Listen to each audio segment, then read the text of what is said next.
जय हिंद दोस्तों।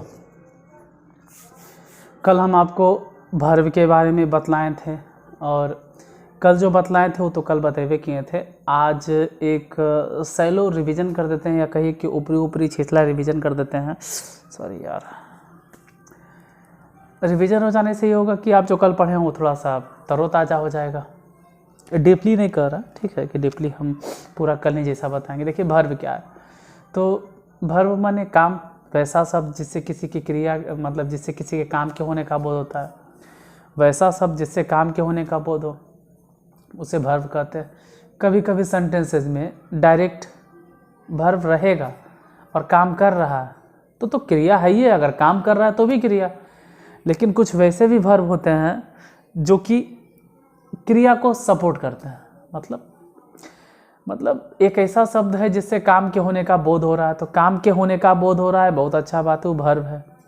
लेकिन कुछ वैसे भी भर्व है जो डायरेक्टली काम नहीं करते हैं लेकिन काम करने वाले शब्द को सपोर्ट करते हैं। किस हिसाब से?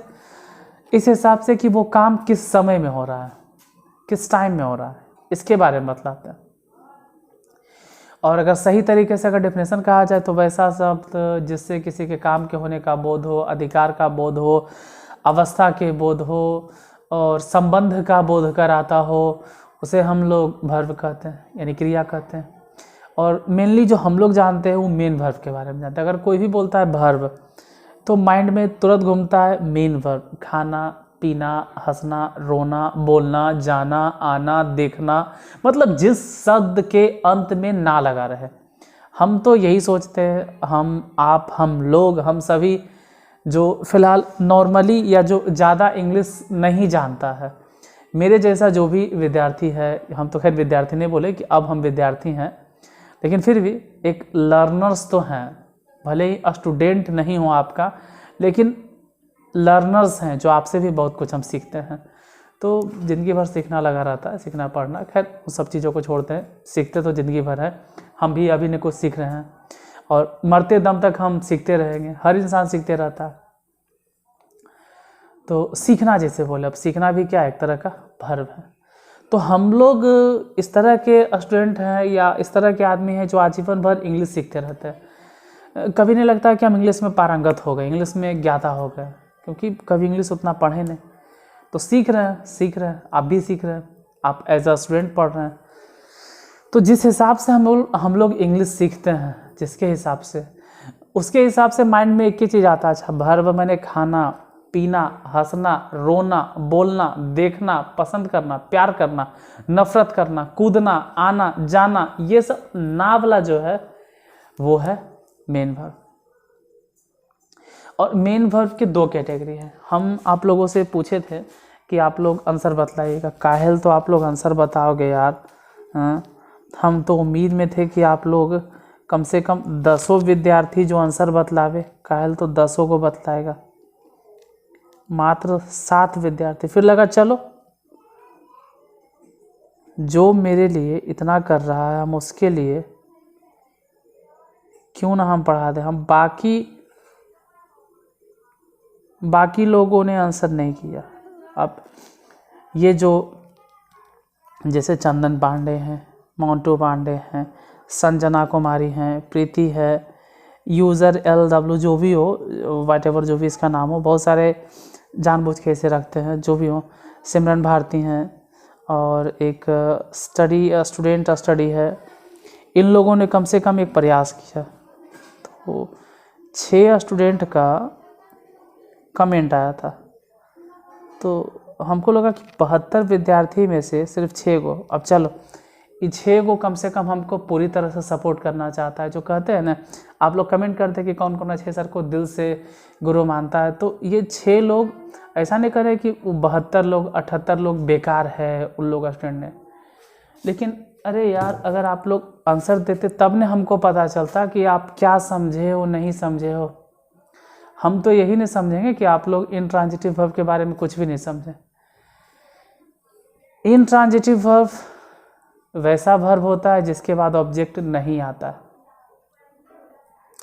और अगर उसके बाद ऑब्जेक्ट आ रहा है तो ट्रांजिटिव वर्ब। लेकिन कुछ तो ऐसे वर्ब है जो हमेशा इंट्रांजिटिव ही हैं। अब जरा सोचो, और लिस्ट बनाओ जो हम बोल रहे हैं। गो पहला नंबर, कम दूसरा नंबर, जंप तीसरा नंबर, वॉक तीसरा नंबर, डांस, ठीक है।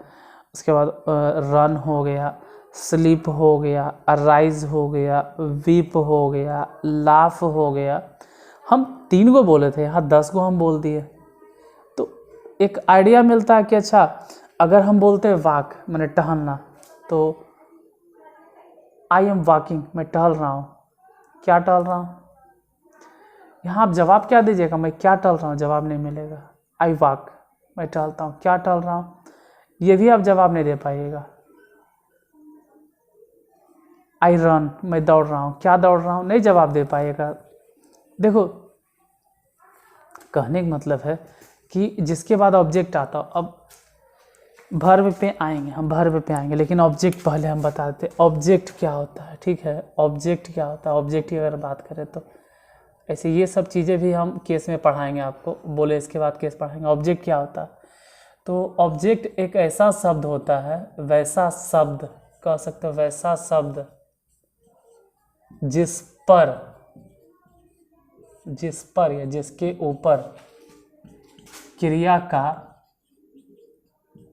फल पड़ता है या क्रिया का असर पड़ता है। अगर हम कोई काम कर रहे हैं तो काम का असर किस पर पड़ रहा है, किस पर या किस चीज़ पर, जो भी हम वर्क कर रहे हैं वर्क किस पर असर कर रहा है या किस चीज़ पर असर कर रहा है। कोई तो चीज़ होगा, कोई तो आदमी होगा जिसके ऊपर वो काम का असर पड़ रहा हो।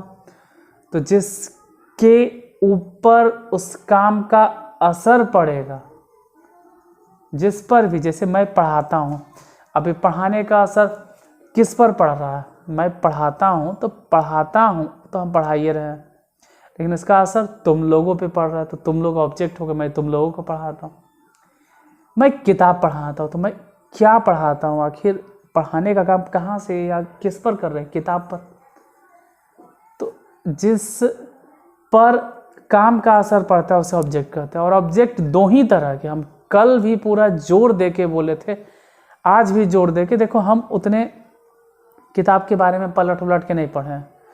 अब हर चीज़ के बारे में आपके सामने हम किताब ला के खोल दे। यहाँ पर जो हम ऑब्जेक्ट पढ़ाने वाले हैं, जो वॉइस में अप्लाई होगा, वो 2 ही तरह के ऑब्जेक्ट है।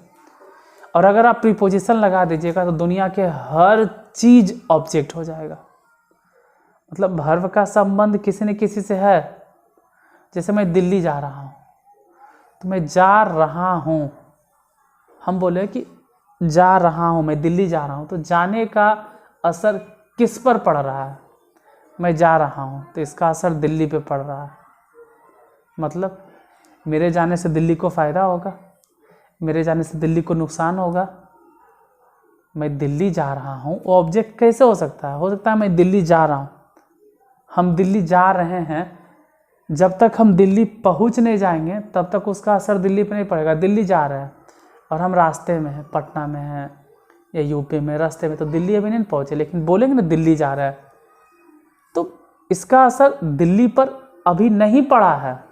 लेकिन अगर बोलते मैं पढ़ा रहा हूँ, मैं तुम्हें पढ़ा रहा हूँ, तो डायरेक्ट इसका असर तुमको पड़ गया।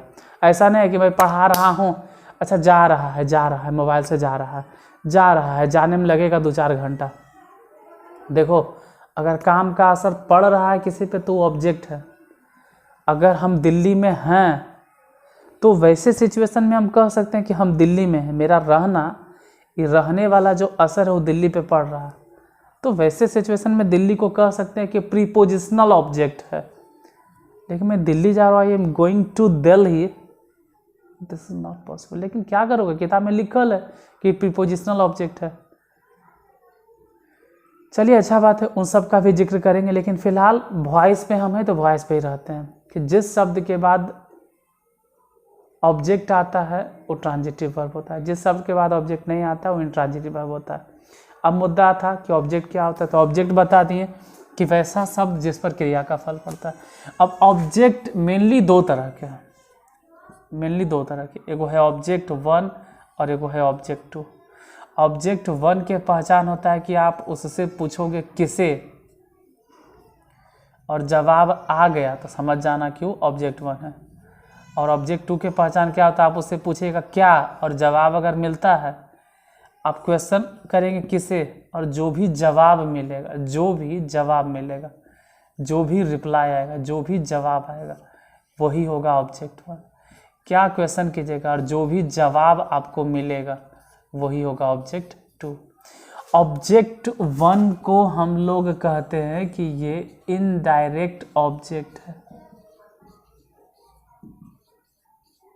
Indirect object. और ऑब्जेक्ट 2 को कहते हैं कि डायरेक्ट ऑब्जेक्ट है, डायरेक्ट ऑब्जेक्ट है। देखो भूलता हर एक कोई है, ठीक है, भूलता हर कोई है, भूलता हर कोई है, भूलता हर एक कोई है, भूलता हर एक कोई है, भूलता हर एक कोई है। तो हम कौन है यार जो नहीं भूलेंगे, आप कौन है जो नहीं भूलेंगे, सब भूलता है, हम लोग भी भूल जाएंगे। लेकिन ज़रा सोचो भूलते हम लोग क्यों हैं। हमेशा की तरह बोलते हैं भागना मत। हमको आर्ट्स पढ़ाते वक्त बोलने की आदत है, किसी को बुरा लगे तो हम हमेशा हर वीडियो में हाथ जोड़ के प्रार्थना करते हैं कि हे बाबू अब जाइए किसी और चैनल को सब्सक्राइब करिए, जिसको छोड़ दीजिए। बोलेंगे हम ज़रूर, क्योंकि आर्ट्स पेपर है, हम बोलेंगे तो ज़रूर, बिना बोले नहीं रहेंगे। भूलते किस चीज़ को समझो। आप रोड पर से जा रहे हैं, सड़क पर चल रहे हैं, पढ़ने जा रहे होंगे, कोचिंग स्कूल जा रहे होंगे, सड़क पर जा रहे हैं और पूरा हड़ताल है, गाड़ी वाड़ी के पूरा हड़ताल है, लॉकडाउन लगल है, मान लो लॉकडाउन नहीं मतलब गाड़ी के लॉकडाउन लगल है, गाड़ी पूरा बंद है, एक भी गाड़ी नहीं चल रहा,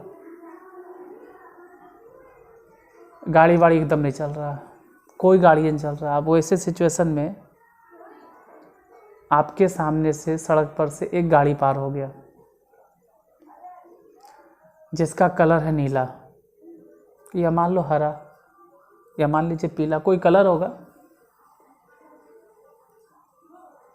आप देखें, अब कल होके हम अगर पूछते हैं कि बताओ कल तुमने जो गाड़ी देखा उसका रंग क्या था, डाउट होगा ही नहीं, एकदम डाउट नहीं होगा, आप तुरंत बता दीजिएगा उसका कलर नीला था, ब्लू था, हरा था, पीला था, जो भी था। क्यों? क्योंकि उस दिन आप मात्र एक ही गाड़ी देखे थे, बस एक को गाड़ी मिला था।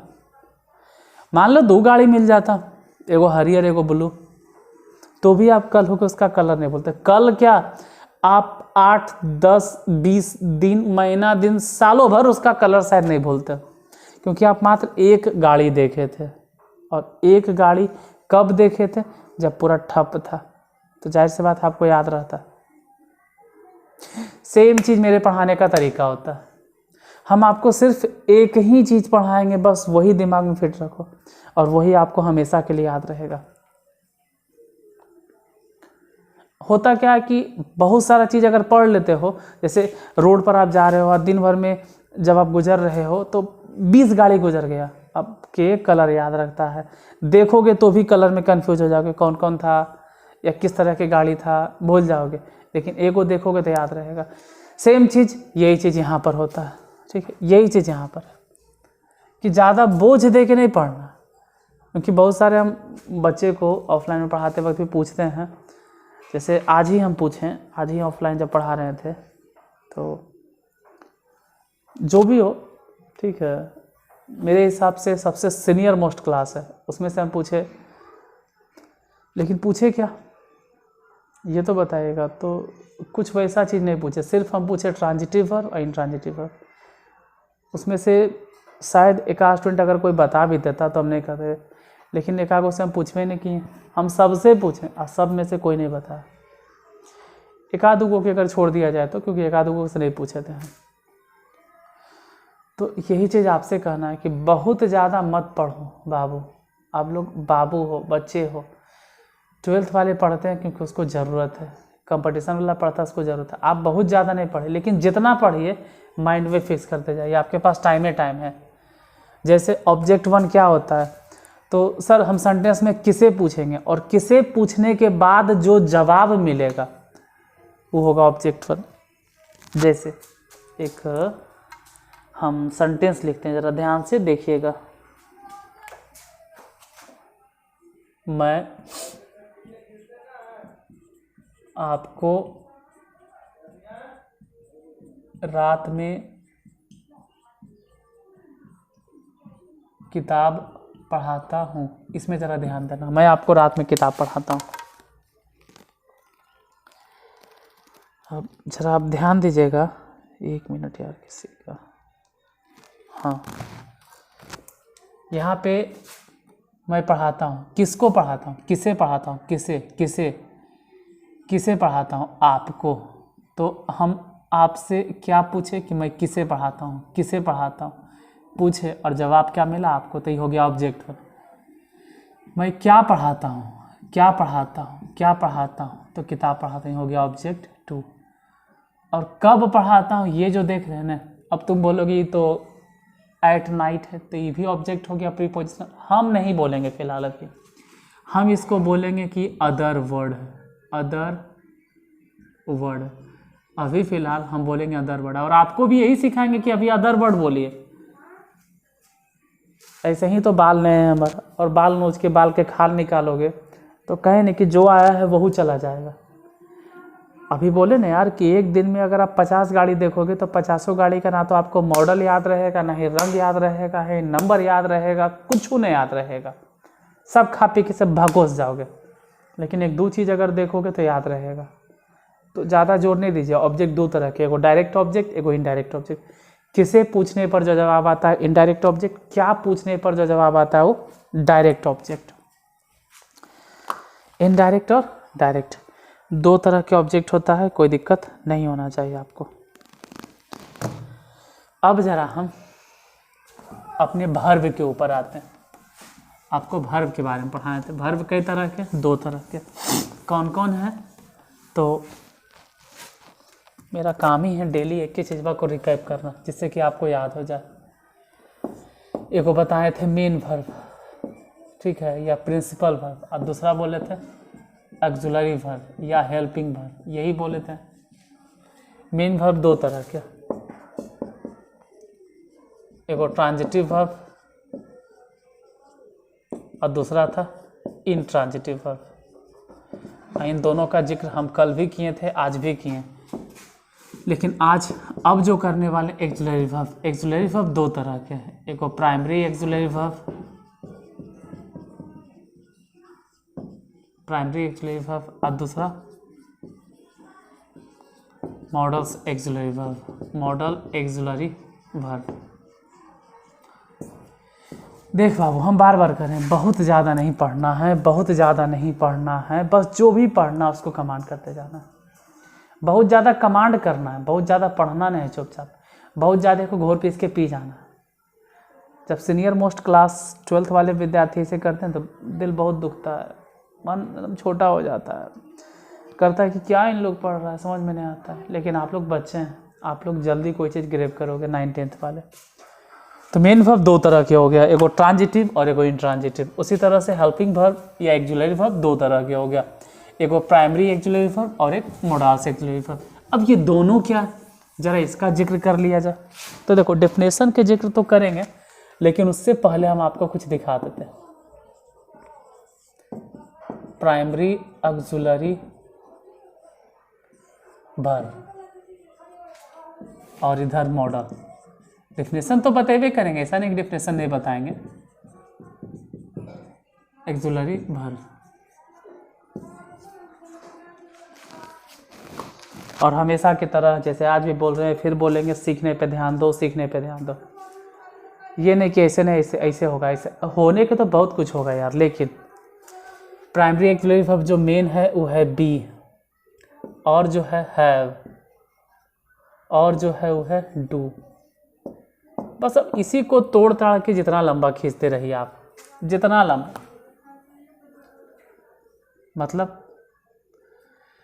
देखिए, बी डायरेक्ट तो नहीं मिलेगा, बी डायरेक्ट नहीं मिलता है प्राइमरी एक्सिलरी वर्ब में। बी के लिए हो सकता है कि बिन हो, भी3, बी का ही प्रेजेंट में फॉर्म होता है इज एम आर, इसी का पास्ट में फॉर्म होता है वाज वेयर।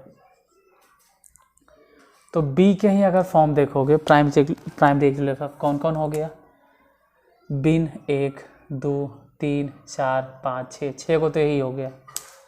फिर हैव को शामिल करना, हैव के साथ साथ हैज, और हैज के साथ साथ हैड। तो 1 2 3 4 5 6 को यहाँ हो गया, 7 8 9 यहाँ हो गया। डू के लिए डू हो गया, और डज हो गया, और डिड हो गया। Do does did. देखिए 9 को तो हो गया था, 1 2 3 4 5। हालांकि बिन को भी उड़ा देना चाहिए, बिन भी नहीं होगा प्राइमरी एक्टिव वर्ब में, बिन को भी नहीं कंसिडर करना है। क्यों? क्योंकि बिन एक तरह से मेन वर्ब की तरह यूज होने लगता है फिर। तो यहाँ से मान लो 1 2 3 4 5 6 7 8 और 3 को इनने, बस यही है। तो प्राइमरी एक्जुलरी वर्ब की संख्या कै गो हो गया? 11 गो। बी का ही रूप है इजमार, प्रेजेंट में या पास्ट में होता है वाजपेयर। और बिन जो था वो पास्ट पार्टिसिपल था, उसका भी जिक्र हम करेंगे, ठीक है। देखो मेन वर्ब जो आप जानते हो ना, जैसे कुछ लोग बोल रहे थे सर V1 V2 V3, ही कोई बहुत टफ चीज़ नहीं है बाबू, नॉर्मल से चीज़ है। V5, कुछ लोग कहते हैं कि V6 भी होता है। देखो V6 जैसा कुछ नहीं होता है, उसको इन्फिनिटिव बोलते हैं, उसको इन्फिनिटिव बोलते हैं। और V6 जैसा कुछ नहीं होता, उसको इन्फिनिटिव बोलते हैं, बार बार करें इन्फिनिटिव बोलते हैं। कुछ लोग या कुछ किताब वाले उसको V6 का नाम देते हैं, जो V5 तक है, 6 तक नहीं है। तो 11 को इधर हो गया। मॉडल में आ जाइए, देखो डेफिनेशन बाद में समझना, बार बार कह रहे हैं। प्राइमरी एक्जुलरी वर्ब कौन कौन है? Is, am, are, was, were, have, has, had, do, does, did. Models में आ जाइए। मॉडल में हो जाएगा can, could, may, might. Time आने पर पक्का बताएंगे कि कैन अगर प्रेजेंट है तो कुड पास्ट है, भले ही कुड का इस्तेमाल पास्ट के साथ साथ कहीं और भी हम करते हो। अब रहा बात की मॉडल तो एक्जुलरी वर्ब है ही ना, सॉरी मॉडल जो है वो टेंस में इस्तेमाल ही नहीं होता। देखो टेंस में इस्तेमाल नहीं होता है बाबू, मानते हैं टेंस एंड टाइम में इस्तेमाल नहीं होता, लेकिन जब हिंदी बोलोगे तो कैन हमेशा वहीं लगेगा जो प्रेजेंट का बोध करवाएगा। जैसे मैं पढ़ा सकता हूँ, आई कैन टीच, मैं खेल सकता हूँ, आई कैन प्ले। मैं खेल सकता था, वहाँ पे आई कैन नहीं बोल सकता, वहाँ पे आई कुड बोलोगे, या आई कुड हैव जो भी बोलोगे। तो समझने के लिए कैन का कुड, ए का माइट, सैल का शुड, ई पास्ट मान लो, विल का वुड। आपको लगेगा ना कि हम गलत बता रहे हैं, गलती है सही, गलती है सही, लेकिन अभी फ़िलहाल याद रखिएगा। जैसे कि स्टार्टिंग में जो बच्चा होता है उससे अगर पूछ दिया जाए कि मैं जाता था, आप लोग से अगर पूछ दिया जाए कि मैं जाता था, क्या होगा? ज़रा कमेंट करके बताइए। तो ज़रा हमको कमेंट करके बताइए, वीडियो को रोकिए, हम नहीं पढ़ाते हैं। अब बताइए इसका ट्रांसलेशन क्या होगा? मैं जाता था, बताओ कमेंट करके। जो भी आप बताइएगा 100% आपका ट्रांसलेशन गलती होगा, क्योंकि आप जो सीखे हैं वो सही है, वो गलत नहीं है। लेकिन थोड़ा सा स्टैंडर्ड वे में अगर बात करें तो आप जो लिखे होंगे पक्का गलती हो जाएगा। मैं जाता था, पक्का गलती हो जाएगा आपसे, आप जो भी लिखे होंगे। आप हिंदी लिख दीजिएगा मैं जाता था, और इंग्लिश में इसका ट्रांसलेशन ज़रा लिख के बताइए, फिर बाकी हम कल आपको समझाते हैं कि क्या होगा जो। तो क्या करोगे? मैं जाता था, वही हम लोग पढ़ते हैं, और आपके हिसाब से सही भी है। उसी तरह से कैन का पास्ट कुड, मे का पास्ट माइट, सैल का शुड, विल का वुड। पास्ट होता नहीं है, लेकिन फिर भी पास्ट सेंटेंस में हम लोग इस्तेमाल करते हैं, ये ऑटोमेटिक हो जाता है उसका इस्तेमाल। कै गो हो गया? 2 2 4 2 6 और क्या बचा? मस्ट। और क्या बचा? Used to. और क्या बचा? Dare to. और क्या बचा? Need to. और क्या बचा? Ought to, OUGST, ought to. Ought to का वही इम्पोर्टेंस होता है जो शुड का होता है, ठीक है। शुड माने क्या होता है? चाहिए। आउट टू माने भी चाहिए, लेकिन थोड़ा फोर्स देके। इसमें नैतिकता झलकता है। आउट टू माने नैतिकता, नैतिकता, नैतिकता, नैतिकता, नैतिकता। नैतिकता माने जैसे आपको अपने माता पिता का कहना मानना चाहिए, ये नैतिकता झलकता है। आपको अपने शिक्षक का आदर करना चाहिए, नैतिकता झलकता है। आपको बड़ों की आदर करना चाहिए, नैतिकता झलकता है।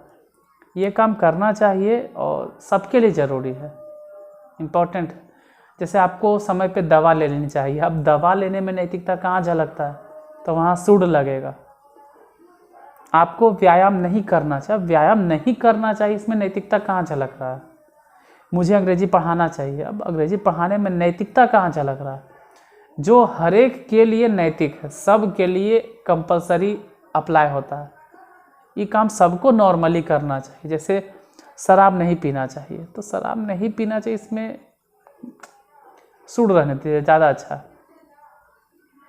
जिसमें आदर सत्कार वाले भाव, शराब पीने से क्या हो जाएगा, कोई आदमी भ्रष्ट हो जाएगा, या शराब पीने से कोई आदमी गलत हो जाता है, ये कहना गलत है। सोसाइटी के हिसाब से अगर किसी के पास बोलोगे शराब पीना गलत बात है, तो बुरा मान जाएगा। शराब पीने के बाद गलत काम करना गलत चीज़ है। अगर आप शराब पीते हो आराम से टेंशन फ्री होने के लिए, आप नहीं, बुरा मत मानना। जो भी है तुम्हारे अगल बगल में बहुत सारे वैसे हैं, हो सकता है कि अगर बुरा ना मानो तो बोले कि कुछ वैसे भी होते हैं होली दिवाली में, दशहरा में, कि हमारे आसपास में या आपके आसपास में कुछ वैसे होंगे। खुदा न खाते आपके घर में ही कोई होंगे जो पीते होंगे। तो पीना कोई गलत बात नहीं है। इसका मतलब है कि अगर शराब नहीं पीना चाहिए तो we should not drink wine या टेक वाइन, कह सकते हैं शुड। इसमें नैतिकता वाली भावना नहीं आ रही है। लेकिन अगर कहें कि आपको शिक्षक का आदर करना चाहिए, तो ये तो नैतिकता वाली भाव है। आपको बड़े का कहना मानना चाहिए, नैतिकता वाली भाव है। और जहाँ लगे कि हाँ भाई शिष्टाचार झलक रहा है, चाहिए शिष्टाचार, नैतिकता वाला काम करना चाहिए, वैसे जगह पे आउट टू का इस्तेमाल होता है। खैर हुआ कई को गिनते हैं, 1 2 3 4 5 6 7 8 9 10 11 12 13। मतलब अगर हम बात करें कि मॉडल ऑक्सिलरी वर्ब की संख्या क्या है, 13। और एक बात एकदम रट्टा मार लो कि मॉडल ऑक्सिलरी वर्ब के बाद जब भी वर्ब इस्तेमाल होगा तो हमेशा V1, हमेशा V1। एक बार हम 11th से पूछे कि मॉडल ऑक्सिलरी वर्ब में आई कैन टीचिंग यू बोलो बाबू, तो हिंदी भी उन लोग बता दिया था। कभी कभी अफसोस आता है कि किस तरह के तुम लोग का माइंड मेकअप है। आई कैन टीचिंग नहीं होगा। हम एक दिन और बोले थे कि मॉडल के बाद हमेशा V1 लगता है, टीचिंग नहीं होगा। तो एक बात तो माइंड में सेटना चाहिए, V1 होगा। अब है क्या model auxiliary verb, primary auxiliary verb है क्या, ये ज़रा समझाइए ना। ये तो आप लिख दिए, अच्छा बात है, डेफिनेशन कहाँ बताएं। तो पहले इसका स्क्रीनशॉट ले लो या वीडियो को रोक के आराम से उतार लीजिए, फिर हम इसके बारे में समझाते कि है क्या। इससे पहले प्राइमरी का जिक्र करते हैं, ठीक है। देखो प्राइमरी क्या होता है। वैसा ऑक्सिलरी वर्ब जो मेन वर्ब के साथ तथा मेन वर्ब के बिना भी यूज किया जा सकता है। मतलब अगर मेन वर्ब के साथ में है, मतलब बोल रहे हैं अगर मेन वर्ब के साथ है तब आप उसको बोलोगे कि वो ऑक्सिलरी वर्ब है, ऑक्सिलरी वर्ब है। और अगर मेन वर्ब के बिना है तब वो खुद मेन वर्ब है। उदाहरण समझाए थे ना कि अगर घर में गार्जियन है तो वो तो बच्चा बनल रहेगा कि हम बच्चा हैं, हमारे दादाजी से मांगो, हमारे पापा से मांगो, हमारे मम्मी से मांगो। लेकिन अगर गार्जियन है ही नहीं है 2-4 साल से या फिर कहीं चले गए हैं तो खुद अपने आप में गार्जियन बन जाता है। तो प्राइमरी ऑक्सिलरी वर्ब उसी तरह का ऑक्सिलरी वर्ब है कि जब वो मेन वर्ब के साथ में रहेगा तब तो बच्चा बनल रहेगा कि I am auxiliary verb, I am helping verb, हम हेल्पिंग वर्ब हैं, हम एक्सुलरी वर्ब है। लेकिन अगर उस सेंटेंस में मेन वर्ब नहीं है तो सीना चौड़ा करके कहेगा कि हम ही मेन वर्ब हैं। क्या बात है, बोलिए, जो बोलना है हमसे बोलिए, वही मेन वर्ब बन जाता है। जैसे देखो उदाहरण के तौर पर एग्जाम्पल, हम कहे थे ना कि स्क्रीन शॉट ले लीजिएगा, उधर वाला, उधर वाला मिटाएंगे, इस तरफ वाला राइट साइड। जरा 2-3 सेंटेंसेस को ध्यान से देखिएगा। देखो आप ग्रामर पढ़ रहे हो, अब ट्रांजिशन नहीं है कि बहुत सारा हम बताने वाले। जैसे आई एम रीडिंग और एक को बोलते हैं आई एम पुअर। एक और example, I have eaten, I have a pen. बस 2 ही एग्जांपल काफ़ी है समझाने के लिए। यहाँ पर रीडिंग जो है ना वो मेन वर्ब है, रीडिंग मेन वर्ब है, तो एम हो गया हेल्पिंग वर्ब। लेकिन यहाँ एम खुद यही मेन वर्ब है, इसमें हैव ईटेन है तो ईटेन हो गया मेन वर्ब, तो हैव हो गया हेल्पिंग वर्ब, हेल्पिंग वर्ब। और यहाँ हैव ही है, पेन वर्ब नहीं है, पेन तो नाउन है। पढ़ाएंगे ये भी हम बताएंगे कि पेन तो नाउन है, तो हैव ही है और हैव ही है, इसलिए यही मेन वर्ब है।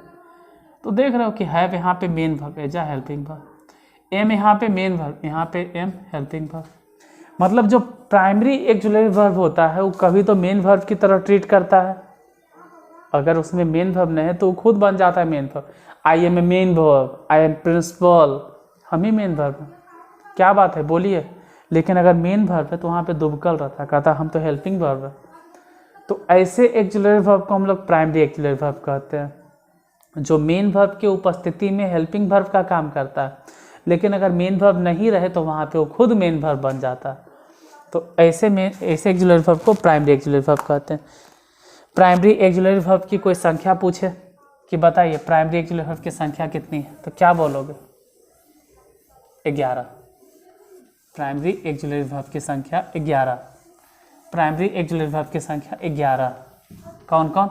Is am are, is am are, was were, is am are, was were, do does, is am are, was were, do does, did, have, has, had, ये सभी।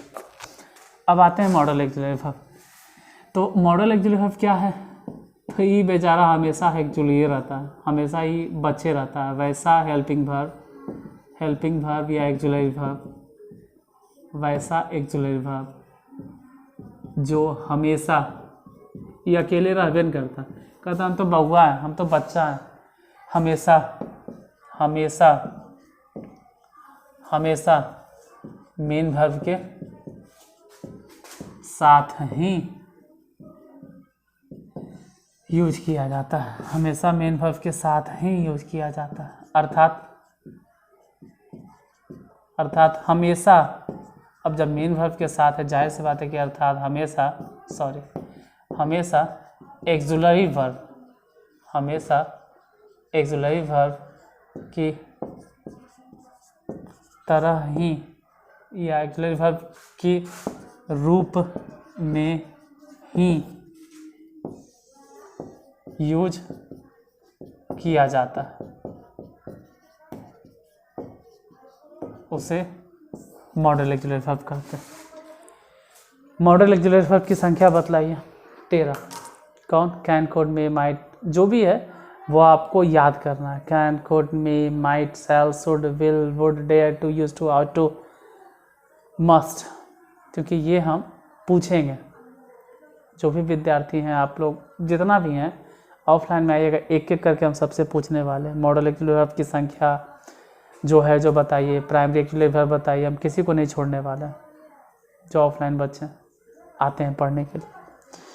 तो time बहुत हो गया है, आप लोगों से कहे थे कि कमेंट कर दीजिएगा, कल तो आप लोग कमेंट करोगे। 7 विद्यार्थी तक आते आते आप लोग अटक गए। अच्छा,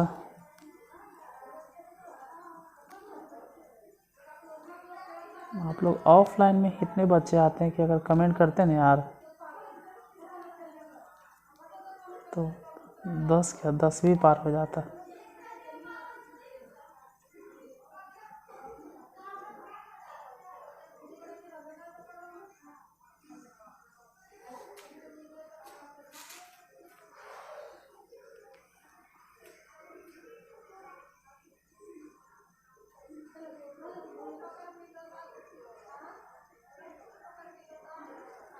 देखिए अब बाकी लोग कल धर आते हैं क्लास में।